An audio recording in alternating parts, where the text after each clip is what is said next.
Editor and writer, Stevan Allred has long been a cherished part of our Portland literary community. Stevan is the author of a simplified map of the real world, a collection of linked short stories set in the imaginary town of Renata, a place, his character says, small enough that I can keep track of everything that matters, and big enough to hold everything I need. While Renata sounds like the perfect place to settle down, one might not say the same of Stevan's new novel, The Alehouse at the End of the World. The prologue to Alehouse begins, "This is an old story, a story of a tyrant and a rebellion, monsters and humans, of love and death." So you might think it's a serious novel. Yet it has been described as a raucous romp through the afterlife, sparked with risque humor and mixing excessive weirdness of myth with the body flair of Shakespeare's comedies. The novel is, in fact, both deadly serious and beautifully comic, an exploration of the Janus-faced nature of our desires. Most of Alehouse transpires on the Isle of the Dead, and if that weren't bad enough, the whole place has been swallowed by the Clackamas beast, a voracious monster birthed from the bloodlust of warriors. We are, quite literally, inside the belly of insatiate desire, where Crow is the self-proclaimed king of the dead. Crow's rule is obscene, marked by torture, grief, and terror. Our hero, Fisherman, along with his reincarnated beloved and various shape-shifting demigod friends, tries to make the best of a bad situation. They soon realize, however, they can't just sit around drinking ale, throwing parties for the newly dead, and getting naked. They have to take action if they want things to change. What ensues is an epic battle. Salvific desire faces off against demonic desire for control over the fate of the material world. While this ought to read as quite otherworldly, these days it actually ends up feeling pretty close to home. As Stevan says, this is a story about a small band of heroes who stand up and stand together for the best in humanity, instead of succumbing to those who can to the worst. Please welcome Stevan Allred.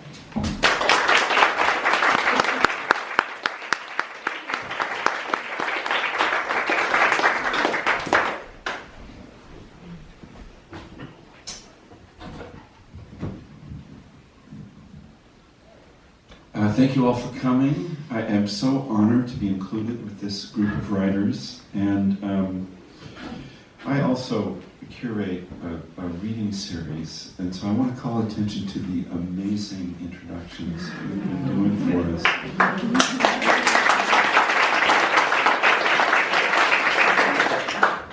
I know how much work that is.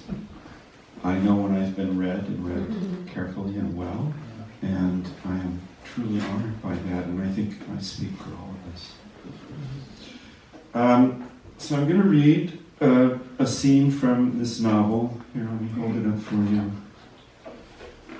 Here it is, The Alehouse at the End of the World, with this beautiful cover by Gigi Little.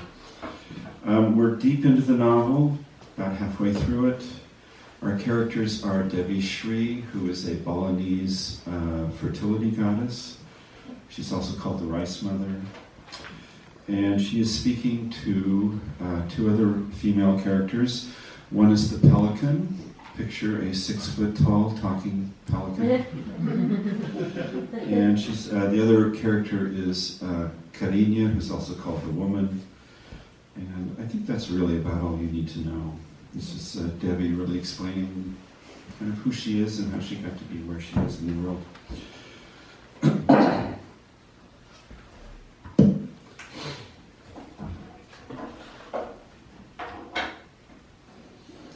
They sat together and ate, taking turns feeding one another, and Devi Shri entertained them with the tale of how the War of the Gods began.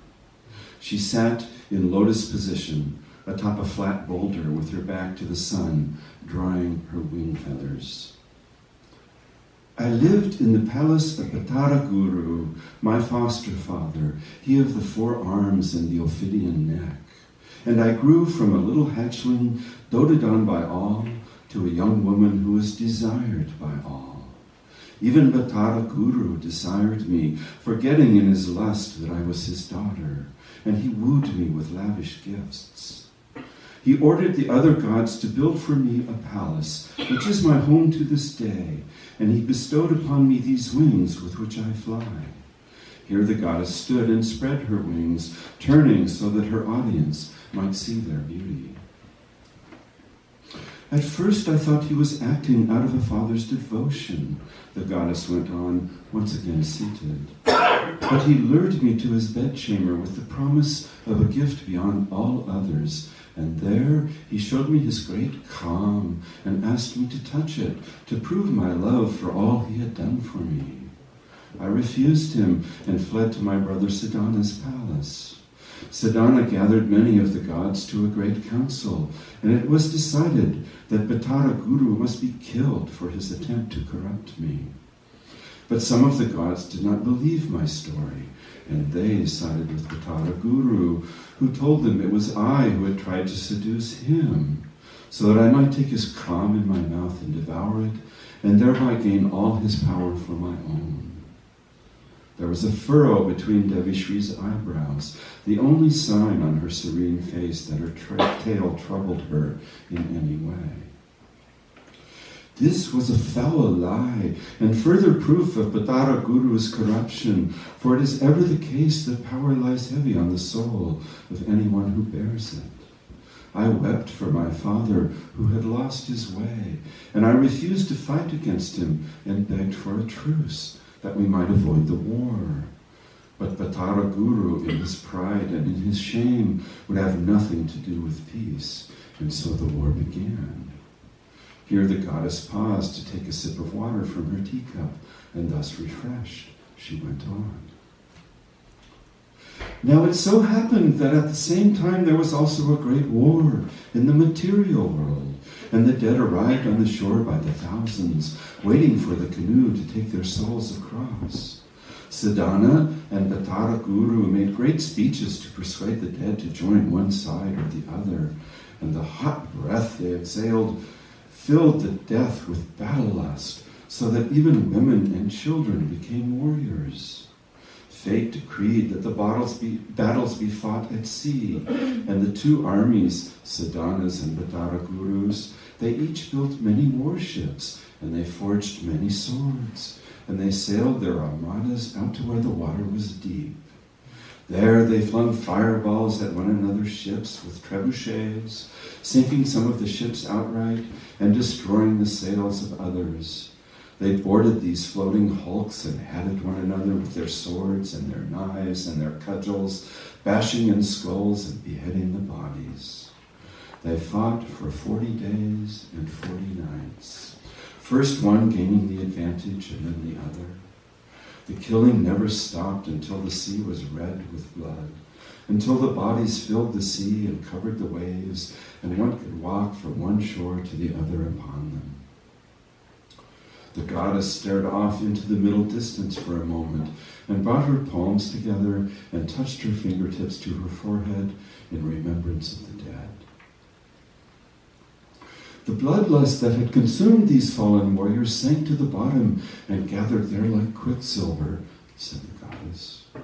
Their twice dead souls putrefying for 100 times 100 days, and it was from this evil, oily muck that the Kiyama birthed itself. The pelican shivered at this and murmured a prayer that they all might be delivered from evil, while the woman sat with her arms wrapped tightly round her body